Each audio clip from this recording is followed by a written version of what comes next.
एक ही घर में दो अलग अलग नियम क्यों? शिखा को तो सभी ने सिर पर चढ़ा रखा है, जैसे कोई महारानी हो। पापा जी ऐसे उसकी हर बात मानते हैं, जैसे वह उनकी बहू नहीं उनकी बॉस हो। उसने भी पूरे घर को अपनी मुट्ठी में कर रखा है। जिस घर में मुझे साड़ी के अलावा कुछ भी पहनने की छूट नहीं थी, उस घर में बिना सिर पर पल्लू रखे सलवार कमीज में घूमती रहती है। रचना भाभी फोन पर मुझसे अपना दुख बयान कर रही थी। ससुराल में सिर पर पल्लू रखना जरूरी तो नहीं होता भाभी, मैंने उनकी बात को काट कर कहा। जरूरी नहीं होता मैं जानती हूँ, पर एक ही घर में दो लोगों के लिए अलग अलग नियम क्यों? मुझे तो इतनी छूट नहीं मिली थी। मैं तो साड़ी पहनकर सिर पर पल्लू तक रख उस घर में रही। जब नई नई शादी हुई थी और कभी गलती से सिर से सरक कर पल्लू गिर जाता था, तब वही सासू माँ हंगामा खड़ी कर देती थी।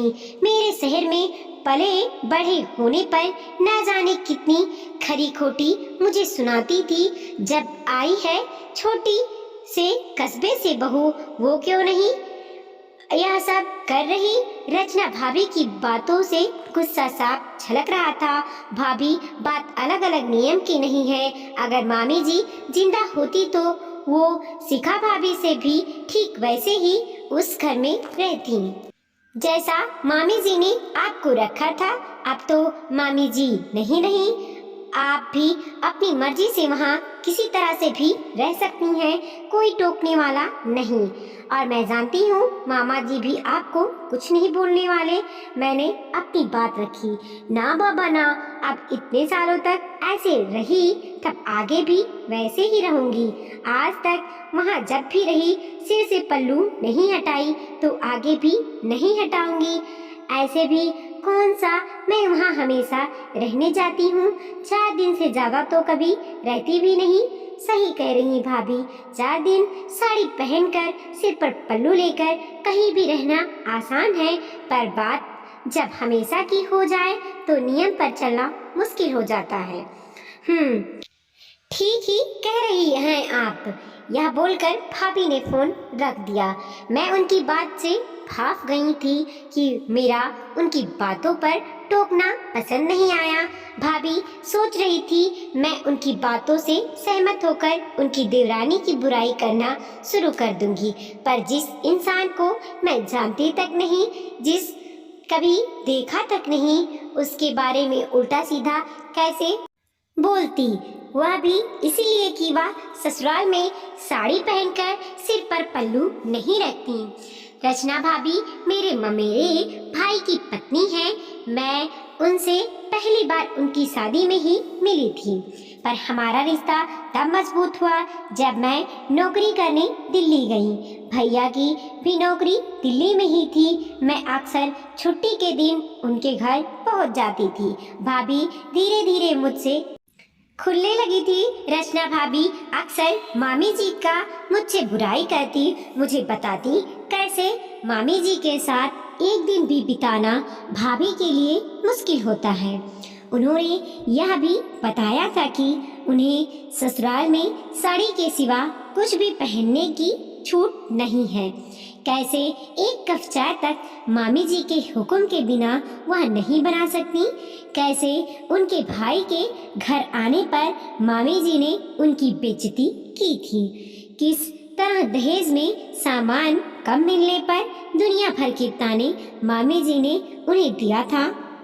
रचना भाभी उस समय मामी जी को लेकर जो भी बातें मुझसे बताती, मैं उस पर आंख मूंद करके यकीन करती, क्योंकि मैंने मामी जी को बचपन से देखा था।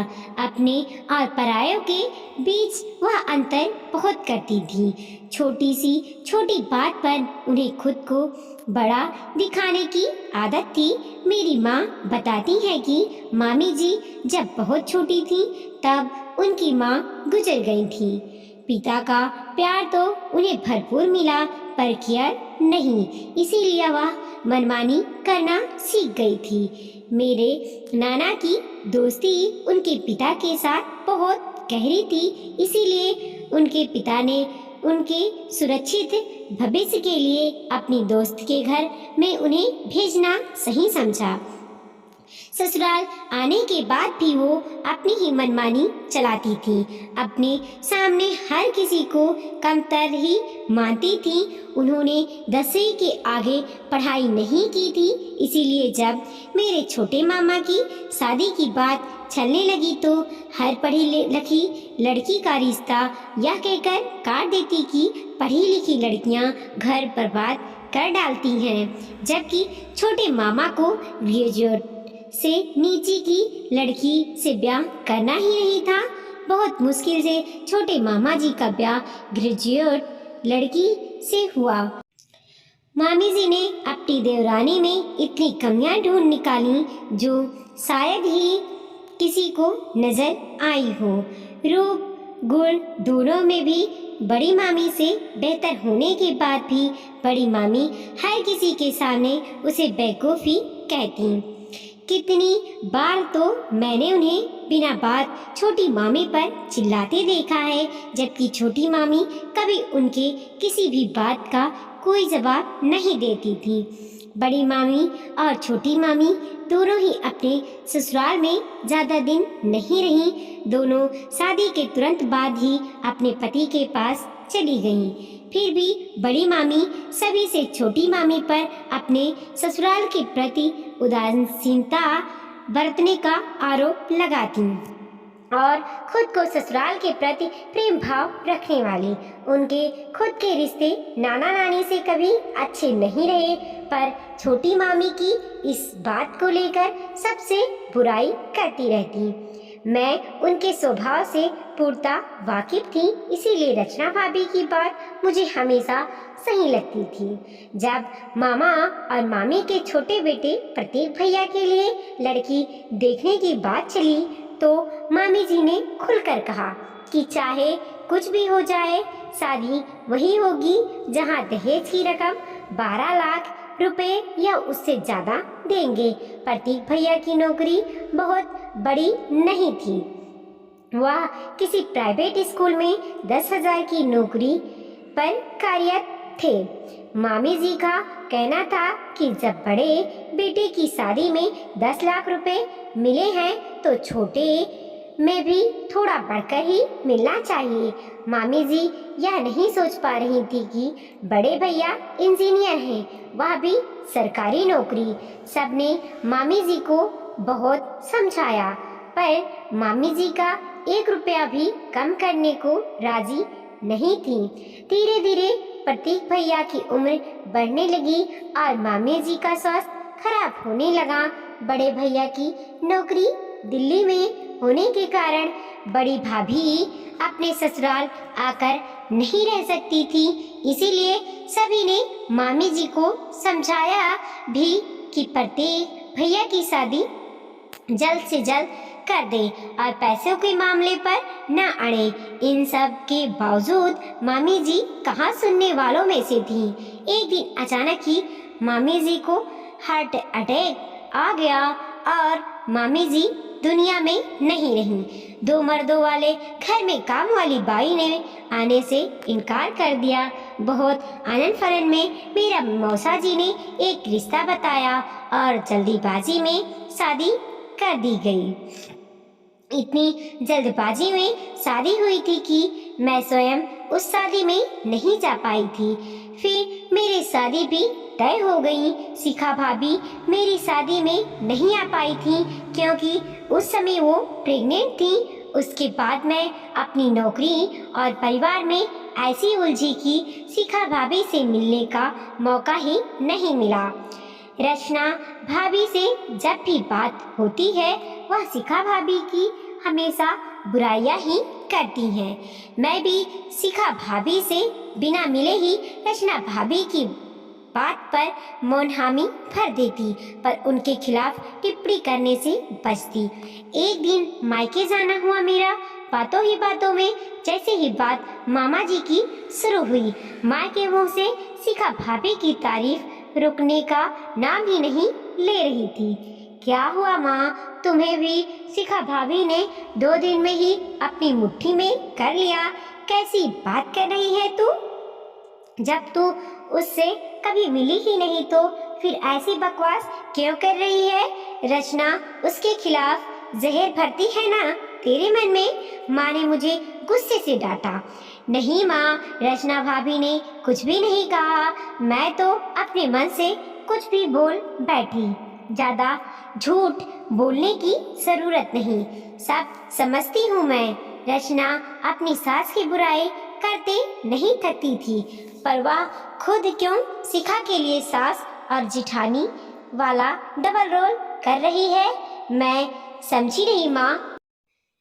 मतलब यही कि तू एक बार भी शिखा से मिली नहीं है, पर रचना के मुंह से शिखा के लिए बातें सुनकर एक छवि शिखा को लेकर बना चुकी है, और जो छवि तूने शिखा के लिए बना रखी है वह छवि तुझे ठीक उल्टा मिलेगा जब तू शिखा से मिलेगी। मैं अभी गई थी कुछ दिन पहले भैया से मिलने, जब उनके पैरों का ऑपरेशन हुआ था।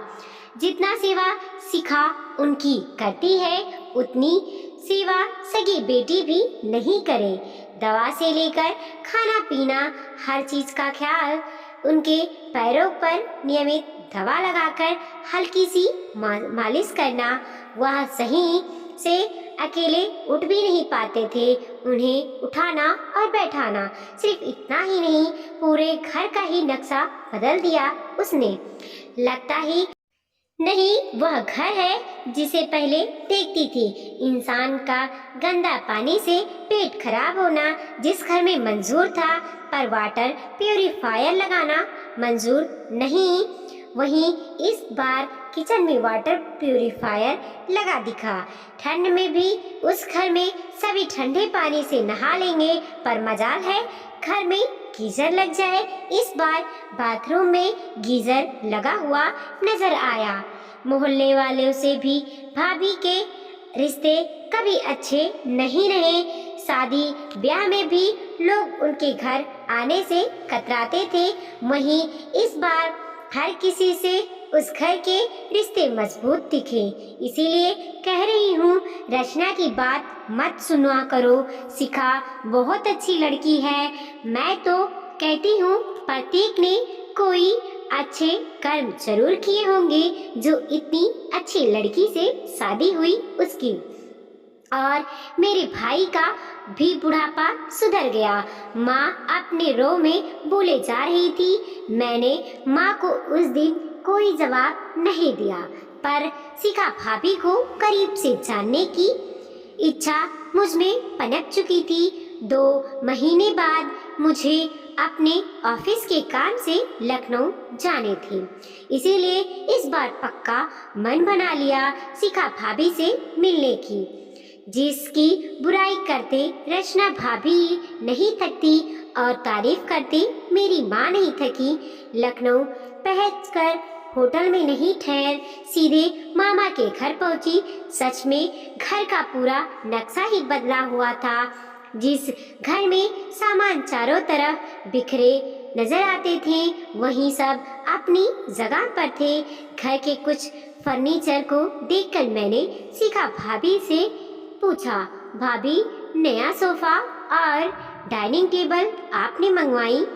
नहीं है स्मृति जी, पुरानी ही है, बस उसे मेंटेन करवा दिया है। जब से सामान खरीदा गया था तब से लकड़ी की कोई चीज पॉलिश नहीं हुई थी। सारी चीजें नई खरीदने पर पैसे बहुत लग रहे थे और सारे फर्नीचर शीशम और सागवान की लकड़ी इस्तेमाल कर बनवाई गई थी। मजबूत थी, इसीलिए इसे ही ठीक करवा दी। शिखा भाभी ने कहा। मैं 2 दिन वहाँ रही, पर एक पल के लिए भी मुझे नहीं लगा कि शिखा भाभी से पहली बार मिली हूँ। इतना प्यार से मुझसे बात की जैसे कितनी बार ही हमारा मिलना जुलना हो चुका हो। उनसे मिलने के बाद माँ और रचना भाभी दोनों के बात याद करने लगी। इसके बाद एक बात तो समझ में आ गई मुझे, जिस बात के लिए हम दूसरों की बुराइयां करते हैं वही काम हम खुद भी करते हैं, पर स्वयं को सही मानकर।